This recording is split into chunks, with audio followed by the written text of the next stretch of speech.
This is AP Calculus 5.8 Review, problems number 12 and 13. So in problem number 12, we're still trying to estimate the following integral, the area under the curve. And in number 12, we're going to be using the trapezoidal rule. So I have the trapezoidal rule written down here. We're still using 4, n equals 4 to do this. And so keep in mind that we still have the same delta x that we've had, which is 2, right? But then we're dividing that by 2, so 2 divided by 2 is going to be 1.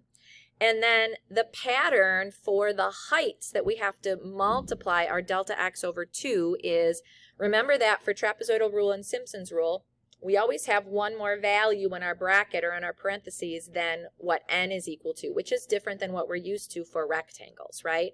But we always start with the left-hand endpoint, height of the function, that's our f of x sub 0. And then it's 2 times the next height, plus 2 times the next height, plus 2 times the next height, all the way to plus the final height, which would be the far right endpoint of the last segment, or the last, I'm going to call them rectangles, but technically they're trapezoids. Okay, so for our particular problem here, again, I'm going to draw that picture that I keep drawing of my x and y axis here.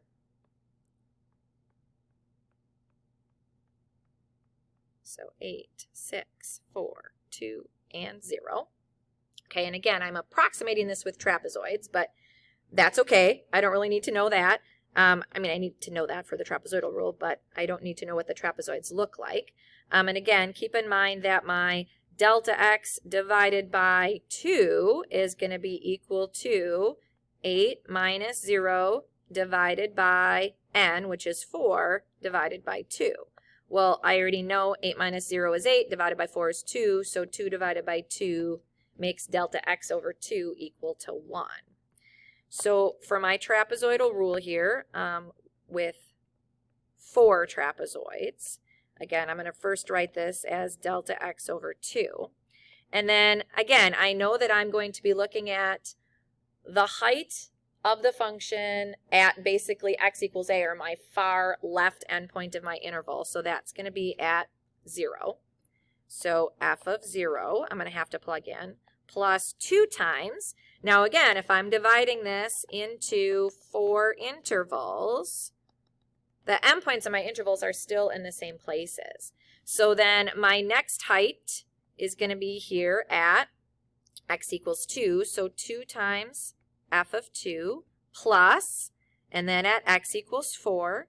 So 2 times f of 4 plus, and then at x equals 6. So 2 times f of 6 plus, and then my final height that I need is at the far right endpoint of my interval, which is at f of 8, and that one is just f of 8, no 2 in front of it, right? So the far left endpoint has a 1 in front of my height, and then the rest have 2's, except the far right endpoint has a 1 in front of it as well, right?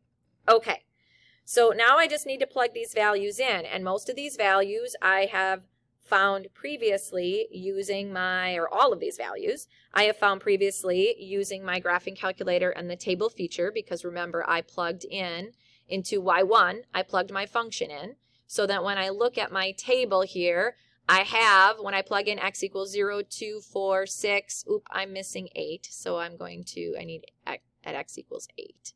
So I'm going to make that one x equals 8. So these are the values that I need, the heights of my function. Okay, now keep in mind I do have those coefficients in front of them. So when I plug these in, this is what it's going to look like. My t sub 4 is going to be equal to, my delta x divided by 2 is 1. And then f of 0 is 2.5 plus, and then I'm going to have 2 times f of 2, and f of 2 was 0.5, plus 2 times f of 4, and f of 4 was 0.0758, plus, and 2 times f of 6, and f of 6 was 0.0229, plus, and then just f of 8 alone, which is 0.0097. And then I grab my calculator and I type this in. And what you should get for your answer is that t sub 4 is equal to 3.707. And if you watched the last video, you know that I calculated the exact value of the integral, and I got the exact value of the integral to be 3.770.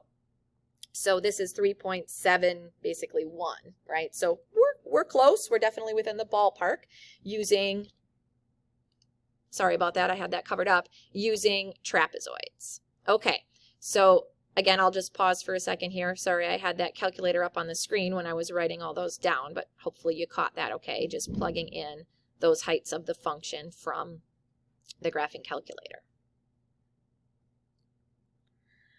Our last example, example number 13, or problem number 13, same integral. This time we're using Simpson's rule. And Simpson's rule takes delta x, which in this case is 2, and divides it by 3, and then multiplies times. And then our pattern is a little bit different here, right? We're still going to have all of the same heights at the same locations on our axis.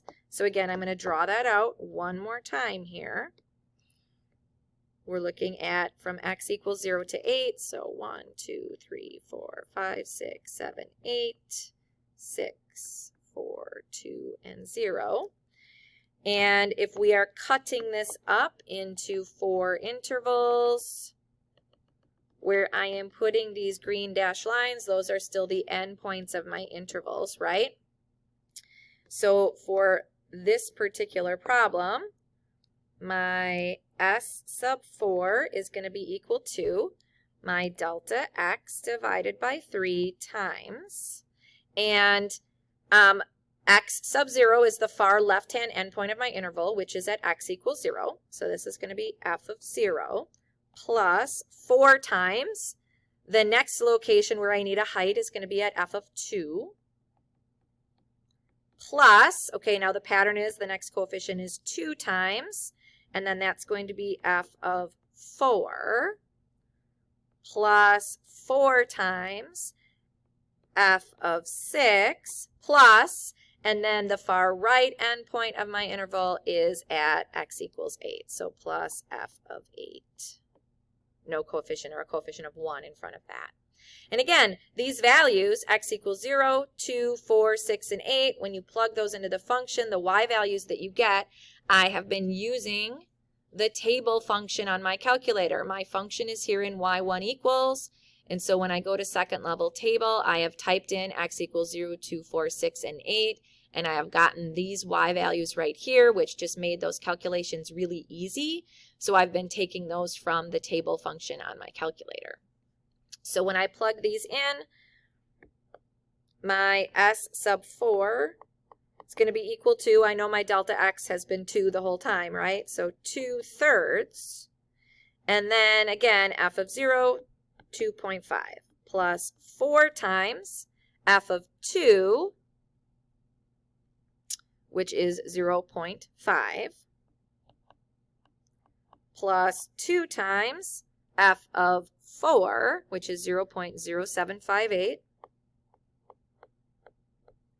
plus 4 times f of 6, which is 0.0229, plus, and then finally f of 8, which is 0.0097. You grab your calculator and you do the calculation here, and you should get that your s sub 4, or your approximate value of the integral using Simpson's rule with 4 trapezoids, is going to be 3.502. And again, comparing to our exact value, which is 3.770, we could say that the trapezoidal rule was much better than Simpson's rule, which Simpson's rule is using parabolas to approximate, but, you know, still within the ballpark of what we're looking for as far as the value of our integral is concerned.